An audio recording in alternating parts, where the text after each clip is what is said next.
The overall goal of this procedure is to study the electrical properties of excitable cells in non-invasive physiological conditions employing zebrafish embryos together with a FRET-based GEVI.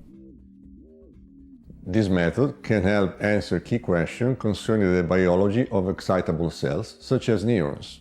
For instance, this method can be used to analyze the role of the excitability in the pathogenesis of neurological disorders.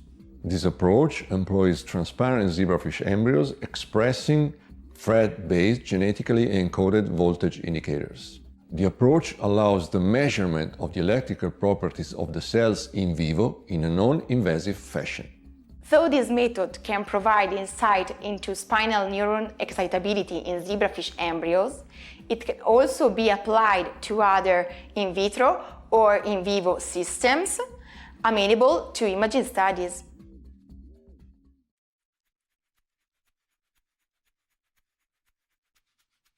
To begin this procedure, prepare the PCR mixture to amplify the mermaid biosensor coding sequence. Heat the PCR mixture for 15 seconds at 95 degrees Celsius, prime it for 15 seconds at 50 degrees Celsius, and elongate it for 4 minutes at 72 degrees Celsius for a total of 35 cycles. After that, gel purify the specific blunt PCR product using a commercial gel purification kit.